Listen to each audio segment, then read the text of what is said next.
Het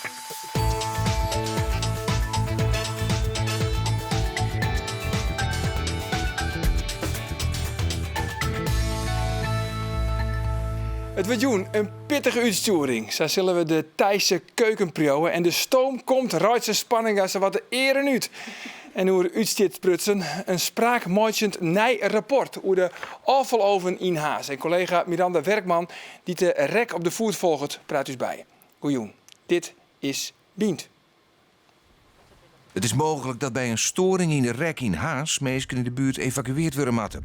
Er kan dan zoveel soorten te piep komen dat er grote kans is op permanente skeer onder longen. Mensen in het gebied zullen dan gasmaskers op hem moeten. Dat scheelt milieuzaakkundige Johan Vollenbroek in zijn rapport hoe de rek. Ja, de naam is vallen, Johan Vollenbroek. Ja. Een kritisch rapport. Toen is dat rapport het oude Wico in hand kregen. Ja. Maar eerst even hoe deze meneer Vollenbroek. Is dat de zaakkundige op dit moment?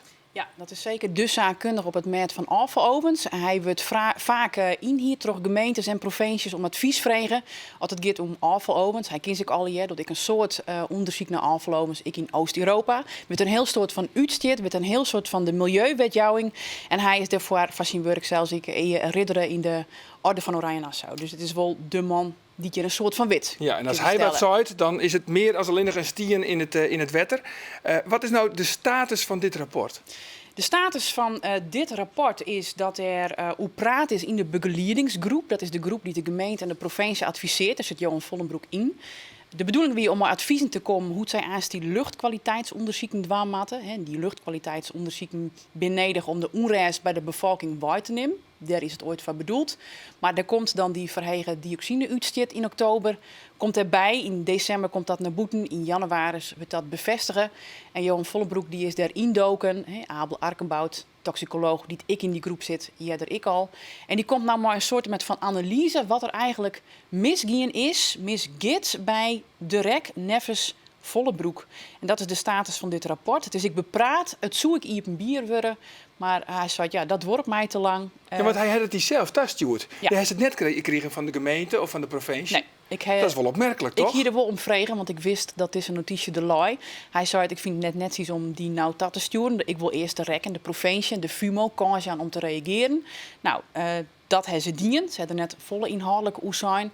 En hij zei, doe heb je aangepraat dat op de site van de gemeente Haas komt zo. Want wij willen graag alle informatie delen. Die vragen ik vanuit Haas, vanuit de Stichting Afvaloven Nee, de werkgroep Sarolia en gisteren maar terug.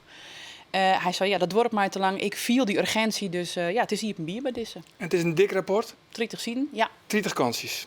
Nou, Jeden we niet kijkt ook in het nijs van dat hij waskocht in dit rapport van de uitstoot van onder andere soortsoer. Ja. Evacuatie van de bewoners daar in de omkrietingshoes, zelfs nederwijs kunnen bij een eventuele storing. Dat is nogal wat. Dat is nogal wat, ja. Hij zei het van, het is gewoon net uit te sluiten dat joert, morgen of nooit gebeurt. Dat is moeilijk om daar een kansberekening op te maken. Maar als die reekploem delslacht en er is een hege concentratie zoutzoer, dat is er gewoon bij de rek. Net dat boeten de vergunning valt trouwens, maar in combinatie met die te lege piep en als dan de wind verkeerd zit, kan dat delslaan, kan die concentratie zo heeg wezen dat je onmiddellijk maakt dat je voortkomt. Ja, en dus zo'n meisje die er in de buurt ben je gewoon gasmaskers op haar matten. Ja, dat wordt zo, ja. Dus dan moet je een gasmasker in huis hebben, want dan gaat er een luchtalarm op. Nou ja, straks moet je je misschien daar wel bij voorstellen. Maar dat zit natuurlijk net in het rapport. Hè? Maar nee. Wat worden nog een paar opvallende zaken in het rapport? Want laten we er even wat opvallende zaken uit. Ja, toch? De bypass. De bypass. Wat is dat? Grutte zwargenoer. Hij is er achterkwam dat er een bypass manier is. Dat houdt ze volle in. Dat zij dat reinigie, elke keer dat de ovenwerp naar opstart wordt, naar een storing, dan heeft zij een spoelprogramma, zei hij. En dat spoelprogramma, ik geloof net dat mooi is. Hij kan dat net goed vinden. In de wet, dat is ik wel heel moeilijk, laat hij zo meteen wel uit. Maar ik zal even vertellen wat die bypass en dat spoelprogramma inhoudt. Elke keer dat ze een storing hebben en ze start op naar op, dan komt het erop del dat gewoon onfilterd al die gevaarlijke stoffen de lucht inblaast worden. Want met de piep wordt skimblaast. Nou, dan is de vraag, ja, mooi dat. Je houdt hij het volgende antwoord op. Als het vergund is, dan is het natuurlijk per definitie geen milieudelict. Nee, want dan mag het gewoon volgens de vergunning die zij hebben gekregen van de provincie. Ja. Maar kan een vergunning in strijd zijn met de regels, de landelijke regels? Oh, dat komt vaker voor. Oh. dat vergunnings in strijd zijn met landelijke regels. Want het kan gewoon goed zijn dat dit compleet over het hoofd heeft gezien. Kijk, in de tijd bij de vergunningprocedure is dit ook helemaal niet aan de orde geweest. Het staprapport maakt hier ook geen melding van het spoelprogramma. Dus dat is in de tijd helemaal niet in de overwegingen meegenomen. Dus of die spoelprogramma, of er nou vergund is of niet, ik heb geen idee op dit moment. Hoe zou u deze situatie willen kwalificeren? Nou, het is natuurlijk een slechte situatie dat een afvaloven zoals de REK, dat die standaard bij de opstart de dioxine naar buiten blaast. Dat kan natuurlijk niet. Ik zei al, dat komt nergens voor in Nederland. En dat zou hier ook niet mogen. Ja, Miranda, dit wie dus van de morgen. Daar heeft Ja. via de Skype contact gehad met meneer Vollebroek. Ja.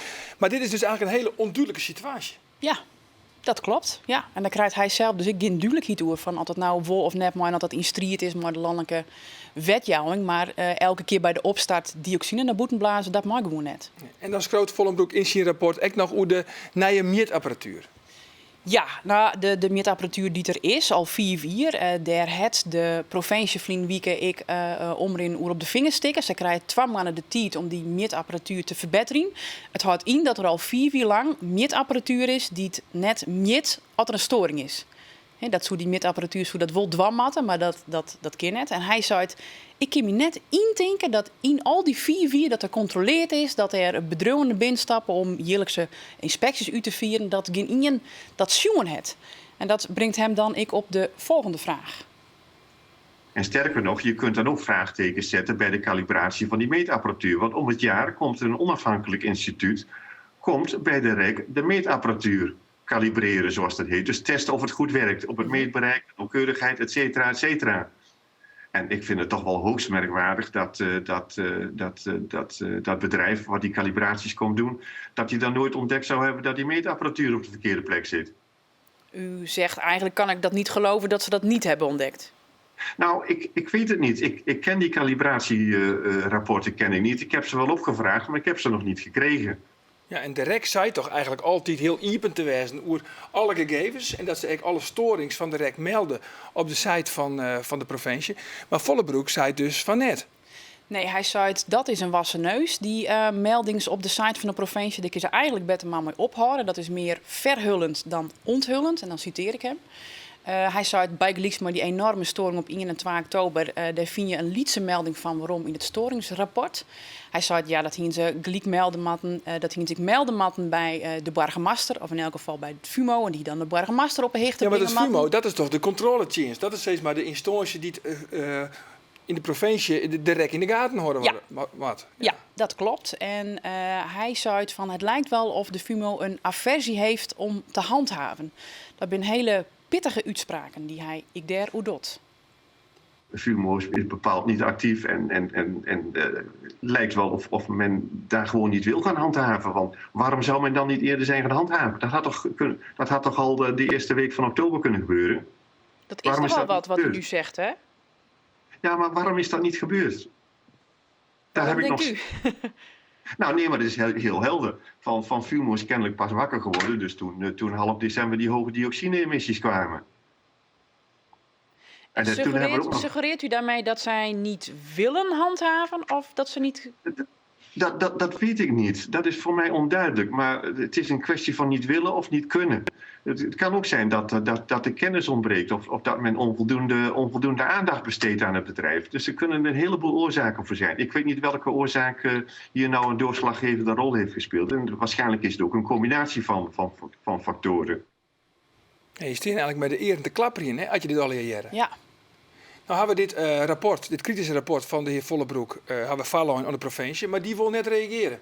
nee, die is wel op de hichte van dit rapport, want het is bepraat. Hij zei, ik wil eerst dat de provincie de kans krijgt om hierop te reageren. En de REK wil net reageren, provincie ik net. REK zei het, ja, het is om de provincie of de gemeente om hierop te reageren. De provincie zei het, we willen eerst nog uw eigen nadere onderzoeken afwachten. Dus wij vinden het nou net het moment om hierop te reageren. Nee, Ja. het rekt dus net mijn reactie. Provincie net, gemeente Haas wil ik net reageren. Meerdere partijen net. SP is ik, wil ik net reageren. Nee, De het was een waardvereniging- schriftelijke reactie. De SP mag ik dat nog wel even zeggen. Zij Ja? zei ze van, want het gaat ik om hun eigen deputaire, schrier.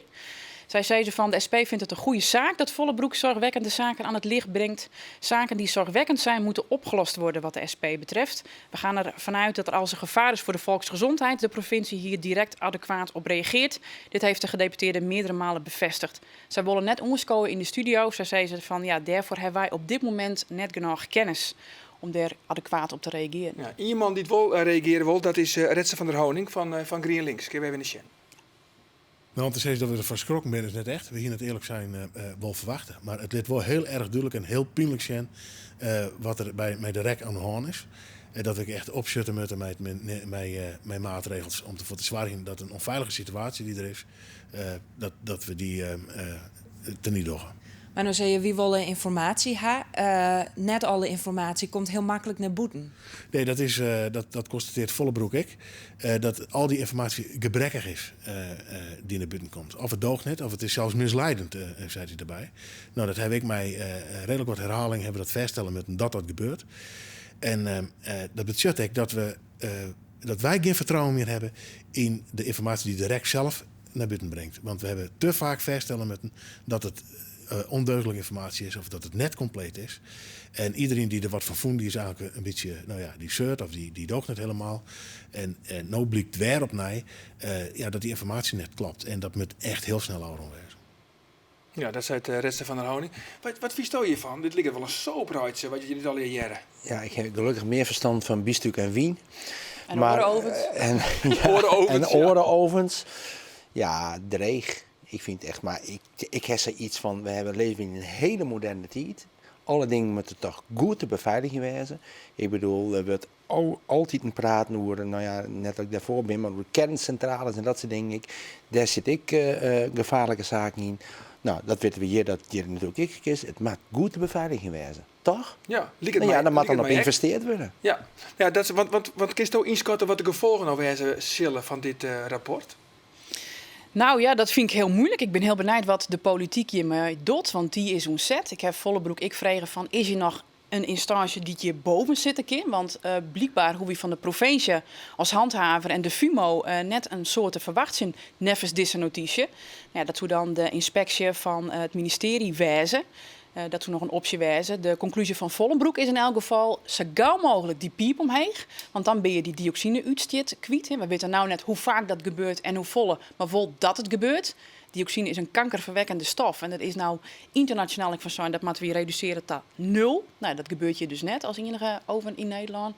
En hij zou er technisch een heel soort nog opknapt worden en vervangen worden. Hij ziet er wel mogelijkheden voor. Hij is wat dat betreft wel positief. Hij zei ik de houding bij het management met oors, want die vinden net dat zij een probleem hebben. Zeker net een structureel probleem. Zij scoren alles al op een storing. En de provincie maakt echt je bovenop. En zou dat al je gebeurt, dan komt het goed. Een echte rasoptimist, Johan Vollebroek. Miranda, dank voor die verhaal. Je libben film je en dat dan op je eigen YouTube-kanaal zetten. Dat nemen ze vloggen. En dat vloggen, dat wordt heel populairder.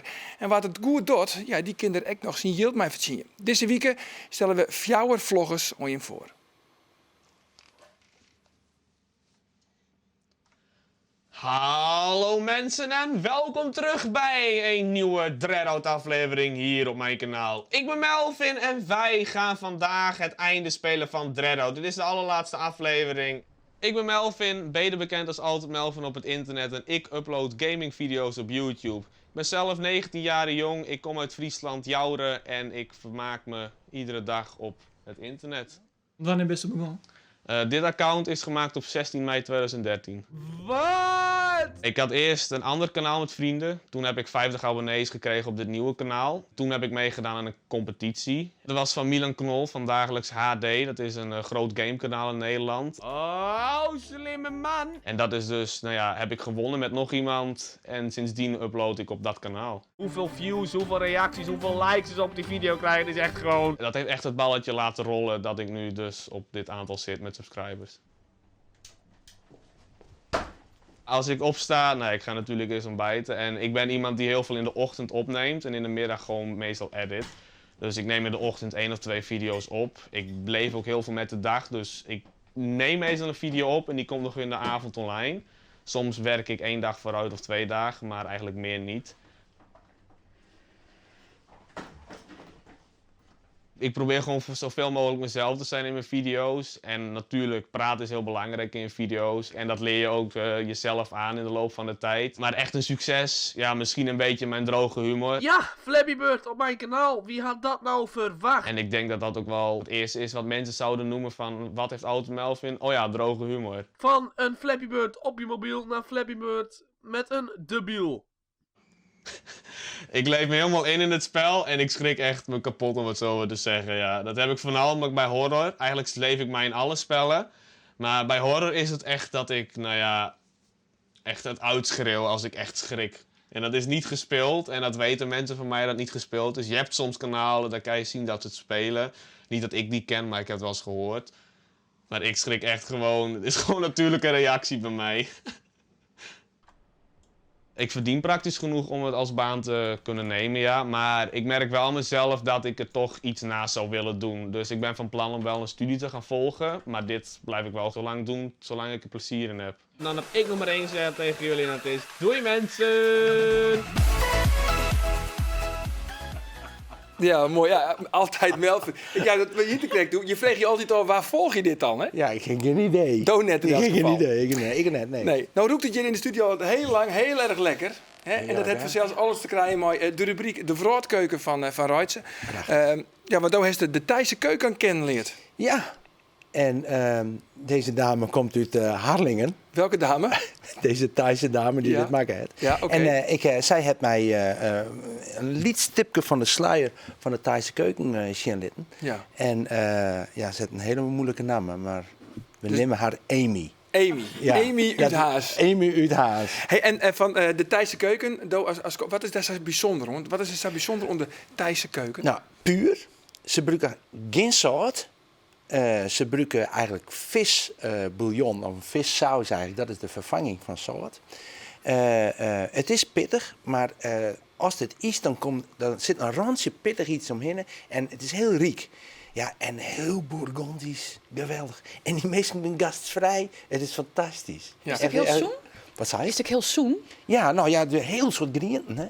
Ja. Heel soort groenten. En ja, natuurlijk, ik wil bargenvlees en vleessoorten, maar heel soort vis. Heel soort vis. Heerlijk. Ken je geen vis trouwens? Oké. Wolfvlees. Wolfvlees. En het roekt heerlijk. Zullen we gauw even zien wat hoe je met die hebt? Wie heel leuk. Wat moet ik maken? Hier staat kauwnieuw met tam tok. ข้าวเหนียวน้ำตกหมู Man tok moe. Maar ik moet het accent, dat moet ik ook, hè. Dan tok moe. Met boem, jum sen. ยำกุนเชียง Een Thaise salade moet maken. Wil jij mij wel een beetje helpen? จ้ะ Ik ga het proberen. Maar mag ik jouw hulp inroepen?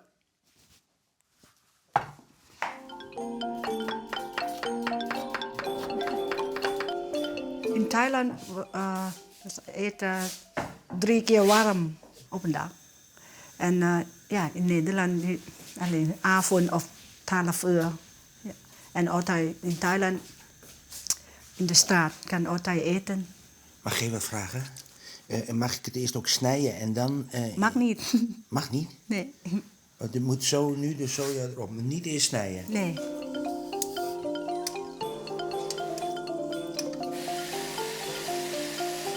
Een soort vetjen-achtig iets, denk ik. Even de citroen knippen. Wanneer mama koken, ik altijd, mama, wat doe jij? En ik wil helpen snijden. Ja, mijn zoon houdt niet van. Om te kijken, om te helpen. Maar ik wil daarom. Ja, ik wil om te helpen. Wanneer soms ik koken, soms ik ben vergeten, ik bel mama. Mama, wat moet ik doen deze? Makkelijk om te bellen. Ja.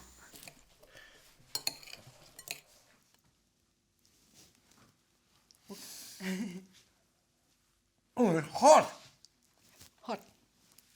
Man. Het is hartstikke heet. Beetje.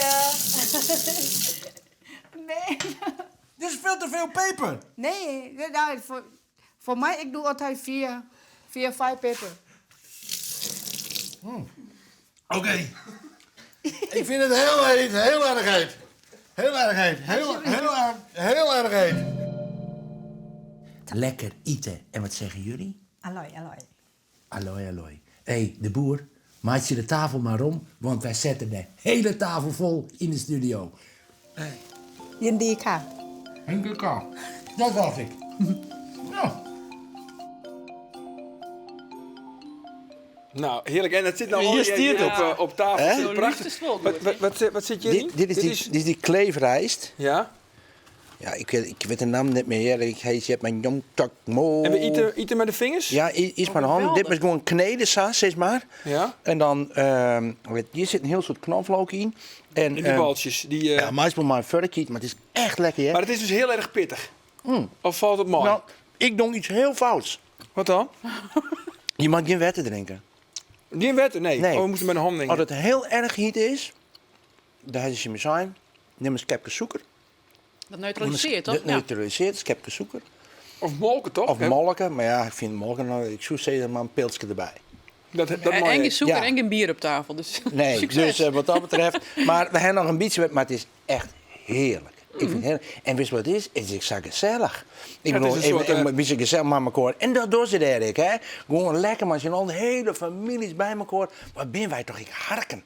Ja, eigenlijk wel. Maar Maar ik ben wil nog eventjes hoe dat... Want het is een soort van... Ja, het is tapas, hè, want Ries is de basis. En dan heb je al die lekkere hapjes. Ja. Maar dat pittige, hè. Want is dat eigenlijk wel een smaaksensatie? Want nou, als het heel heet is, dan prooi je helemaal niks meer, toch? Nou, dat valt een beetje in. Dat neutraliseert trouwens maar de ries. Maar als het pittig is, dan eerst is er zo'n randje pittig, dat zou ik ze krijgen. Maar die smaken zitten er wel onder. En ik vind het echt knap, want dit is balansmaatje. En zorg je dat het pittige dan, ja, het is hun net gauw te pittig. Ze het echt net pittig maken, hè, voor u is net. Maar als dat dan... Wij ben ik niks wend, eigenlijk. Nee, ik net. Maar het is eventjes pittig, maar nadat hij de bloed maakt in. Dus pas nou is, nadat hij het haast die smaak en haast die de moelen. Het is heel riek. En prachtige cultuur. Het wie van mij een fantastische ontdekking. Ik vind dit een superleuke serie. Hey, echt heel leuk. Ja, lekker. En heerlijk. Maar wat wie nou die allergrootste vooroordeel over de Thaise keuken? Nou, mijn grootste vooroordeel wie dat ik dacht van, ik vond wat slordig. Ik denk van, nou ja, best wel, wij maaien dat al, ja, van het restaurant misschien wat oors erop. Zij weet ik gewoon een platje komkommer erbij en zo, dat is clear. Maar dat integendeel, het komt uiterst precies. Er zit echt de precisie zit erin. En, want ik doe bijvoorbeeld ergens even een beetje van die voorgebakte ries. En die moest ik dan met een staafmixer helemaal fijn mellen. En een beetje erin. En dan zei ze nog een beetje erin. Ik denk, oké. En dan nam ze een hapje, nog een hele beetje erin. En het maakt een verschil. Echt weer. Dus ik ben echt ze doseren perfect. En ja, en nou, wat ik dan, dat vind ik, die gastvrijheid is enorm. Nou, en het soort de gastvrijheid, het soort fantastisch Heel mooi. Is het. Maar het Ja. allerbelangrijkste, het is ook nog hartstikke lekker. Ja. Dat dacht ik. Dus Ja, ik toch? zou iedereen onrieden, ging lekker die Thaise keuken ging erheen. En, want er ben in Friesland best wel een paar leuke adresjes. En ja, dit zou verdorie toch je buurvrouw wezen. Amy. Fantastisch, toch? Amy, En? bedankt. Ik vond het echt heel erg lekker. Dankjewel. Zou En er je dan, zit, Zou je dan, hè? zijn we die hap, hè, toch? Zijn we die hap? Oké. En het is ook nog al zonder dioxine. Toch? Ja, valt misschien ik wel. deze hek vind ik, dat zou ik net weten, maar komt uit Haas. Ach, we moeten er maar een grapje maatje kennen, toch? Toch, tegen dank beide van je hier in de studio. Ons Saf hier morgen, dan ben we er weer. Nou eerst het Frieske Nijs in Joert. En van nou nog een hele gezellige dag. En lekker eten.